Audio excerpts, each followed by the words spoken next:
네, 어제 하락 이후 오늘은 소폭의 상승하는 미국 비증시 3대 지수입니다. 오늘도 시장 대응에 꼭 필요한 내용들 체크해봐야겠죠? 글로벌 인사이트 시간인데요. 오늘은 그레너리 투자자문 이완수 대표 모셨습니다. 대표님 안녕하세요. 네, 안녕하십니까. 네.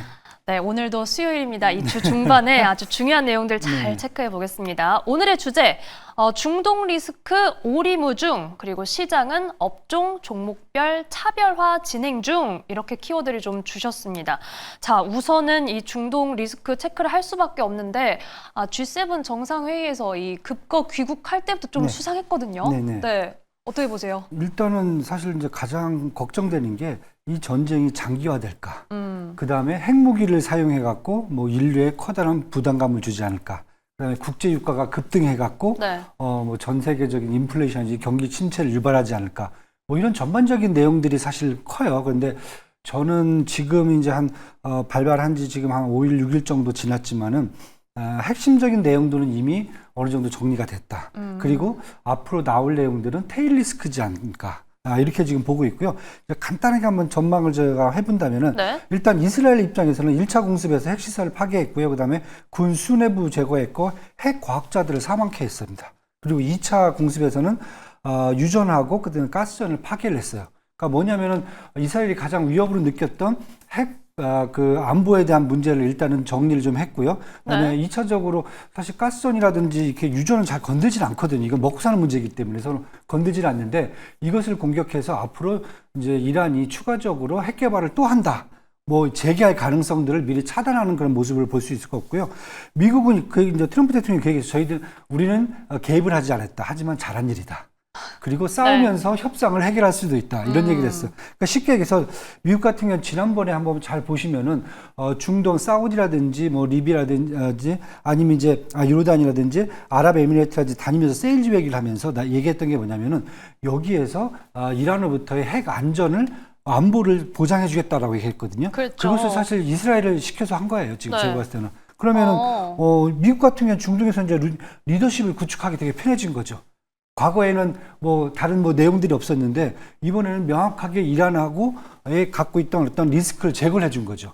이런 부분이 됐고요. 이란 같은 경우에는 어떻게 보면 사실 최근 들어서 이제 종교 지도자죠. 하메네이 같은 경우가 사실 강경파예요. 여기 이제 종교 지도자가 사실 대통령보다 더 권한이 세거든요. 그렇죠, 아무래도. 이분이 35년 동안 사실 독재를 하면서 전반적인 이러한 이런 개발이라든지 네. 아니면 이제 서구 자본가의 어떤 대립을 계속 이어왔거든요. 근데 최근 들어서 개혁파 대통령이 페제스키안이 이제 세력을 사실 강화시키기 시작했어요. 이분은 개혁파이기 때문에 핵무기보다는 우리가 개방 개혁을 해가고 경제 발전을 하자 이런 주의인데 사실 이번에는 세력이 하메네이 세력 쪽이 사실 크게 타격을 많이 입었습니다. 그리고 이분이 사실 지금 어디 숨었는지도 모르잖아요, 지금요. 그 정도로 되면서 반대로 개혁파 대통령 쪽에 좀 힘이 실리는 모습이거든요. 그래서 이런 상태까지 왔기 때문에 제가 봤을 때는 3자 간의 어떤 이해관계가 어느 정도 대략적으로 표출이 됐다.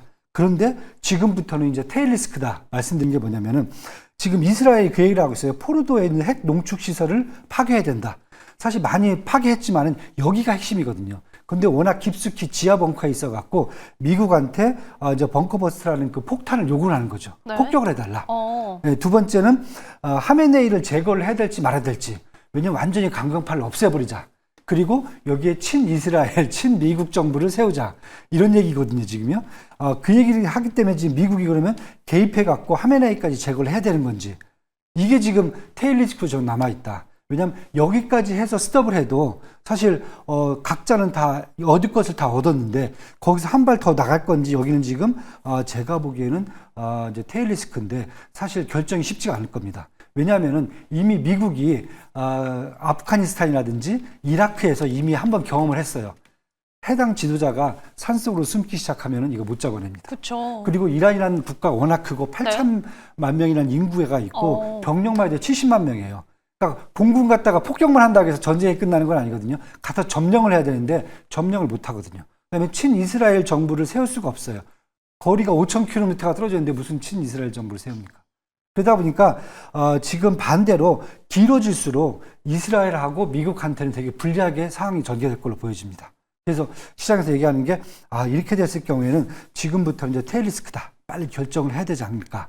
그래서 저는 요거 결정이 끝난다 그러면은 이 전쟁에 대한 리스크는 좀 빨리 생각보다 빨리 한 달 정도 이 정도가 리스크가 가지 않을까 지금 이렇게 보고 있습니다. 일단 한 달 정도 이어지지 않을까라는 얘기를 해주셨고 대표님 저희 딱 코너 시작하는 시점에 잠시 자막으로 나갔는데요. 이 트럼프 대통령이 이란을 공격할 수도 안 할 수도 있다 이런 내용이 나온 것 같습니다. 네. 지금 뭐 SNS인지 발언인지 아직 구체적인 내용은 확인되지 않았는데 이런 부분은 좀 어떻게 봐야 되나요? 지금 할 수도 있다 안 할 수도 있다는 지금 계속 협박을 하는 거죠. 아, 이란 자체에 네. 항복을 요구하는 거죠. 근데 문제는 누구한테 항복을 해야 되죠? 어제 그 말에 대한 이어지는 부분이네요. 그렇죠. 무조건적인 항복에 대한. 그런데 항복을 누구한테 해야 될지 모르겠어요. 저는 지금 그게 더 웃긴 것 같아요. 아니 싸운 적이 없는데 항복을 해야 된다는 게 말이 안 되잖아요. 그래서 지금 아마 이란에 대한 계속 압박입니다. 너희들이 자체적으로 해결 안 해주면은 우리가 들어가서 마지막 테일 리스크를 정리하겠다. 이렇게 지금 보셔야 될 것 같아요. 자, 또 한 번 압박이 나온 상황인데 우선 오늘 시장이 어떻게 반응하는지도 그리고 또 구체적인 어떤 발언이 이어지는지도 저희가 꼼꼼하게 체크를 해봐야 될 것 같습니다. 자, 저희는 일단은 좀 다음 내용으로 넘어가 볼게요. 이 스테이블 코인 사실 대표님 저희 지난주에 그쵸, 네. 이 시간에 이 자리에서 그 서클 인터넷 그룹 서클 얘기해 맞았죠. 주셨거든요. 네, 그 후에 급등을 했더라고요. 계속 올라갔고 네. 지금 오늘 보니까 149달러까지 올랐어요. 31달러에 공모가가 나왔는데 그러니까요. 그럼 381%가 지금 5배 가까이. 5배. 네. 네, 투자 좀 하셨나요? 그러게요. 다들 네. 무섭죠? 손대기가 사실 쉽지가 않아요. 그러니까, 이게. 네. 근데 이제 손을 대신 분들은 투자를 하신 분들은 어제 이제 통과된 스테이블 코인법, 특히 상원에서 통과된 지니어스법에 가장 크게 좀 영감을 얻지 않았나 생각이 좀 들어요. 그래서 어제 잘 보시면 이제 스테이블 코인법이 이제 통과를 했는데 뭐 여러 가지 내용들이 있어요. 근데 핵심적인 내용은 뭐냐면은 스테이블 코인의 발행과 운용을 할 때 담보 요건을 강화한 겁니다. 그러니까 쉽게 해서 국내에서 전에 이제 우리 권도영 대표가 이제 테라 사고를 쳤잖아요. 이게 스테이블 코인인데 사고가 왜 났냐면은 스테이블 코인을 발행하면서 그 돈을 받아갖고 사실 담보로 갖고 있어야 되거든요. 그래서 언제든지 이것을 교환을 해줘야 돼요. 1달러에 대해서 1코인을. 근데 그 갖고 있는 담보를 갖고 운용을 하게 됩니다.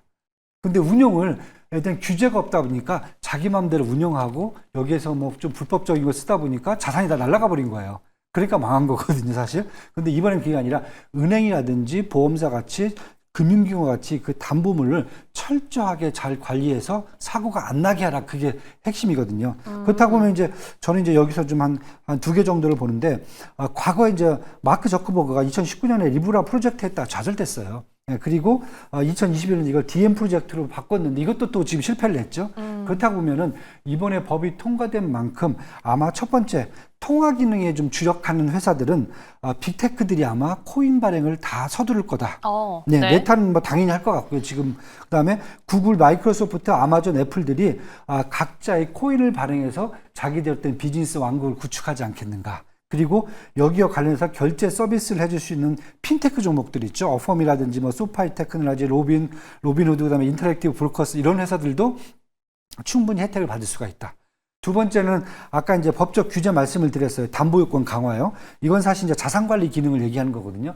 이 기능을 본다면은 사실은 이제 미국 국채에 대한 수요가 앞으로 엄청날 겁니다. 그렇다고 보면은 미국 국채 가격 상승, 장기 국채물의 수익률 하락을 볼 수가 있어요. 그러면 트럼프 행정부에 있어서는 너무 좋은 거죠. 그렇죠. 굳이 기준금리 안 끌어내려도 국채를 여기서 수익률을 떨궈줄 수가 있으니까요. 그렇다고 보면은 저는 미국 국채에 대한 수요가 증가하기 때문에 미국 국채를 사시는 게 더 좋을 수 있다.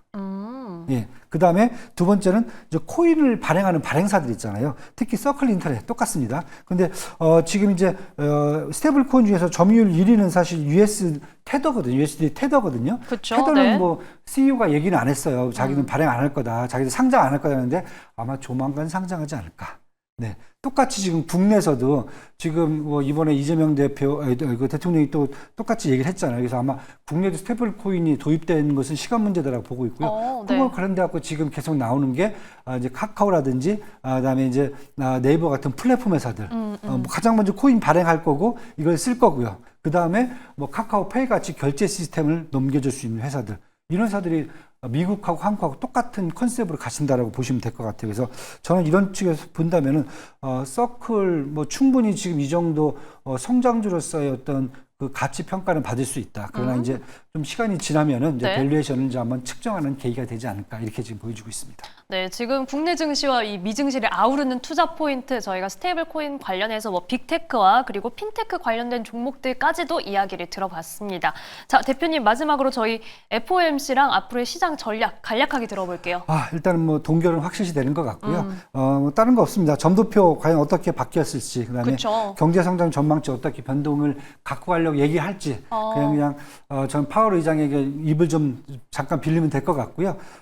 그리고 투자 전략을 본다면 아까 제가 이제 중동 지역 리스크 말씀드리면서 네. 하나 포인트 보신다면은 항공주가 더 빠질 수 있다. 이번 기회에. 예, 왜냐면 고전했잖아요. 그쵸. 근데. 국제 유가도 올라가고 네. 지금 그다음에 지정학적 리스크가 높아지면은 항공주들은 빠지게 돼 있거든요. 아메리칸 에어라인이라든지 뭐 유나이티드 항공 그다음에 델타 에어라인, 알래스카 에어라인 한번 보시면 주가가 조금 더 조정을 받을 겁니다. 그래서 충분히 조정 받으시면은 저는 그 반대 상황에서는 또 주가가 회복할 수 있는 여지가 크기 때문에 저평가 메리트된 종목들 한번 이런 걸 보셔도 될 것 같고 이벤트 측면에서요. 네. 그다음에 투자 전략 전반적으로 보신다면 뭐 S&P 500 지금 6,000선 올라와 있고요. 나스닥도 1,950선이 와 있기 때문에 지수보다는 종목별, 업종별 또는 이벤트별 차별화 장세에 집중해라. 계속 말씀드린 거 있죠? 네. AI하고 반도체. 네. 그죠? 그다음에 핀테크하고 코인. 세 번째가 에너지 밸류체인. 특히 원전 같은 경우.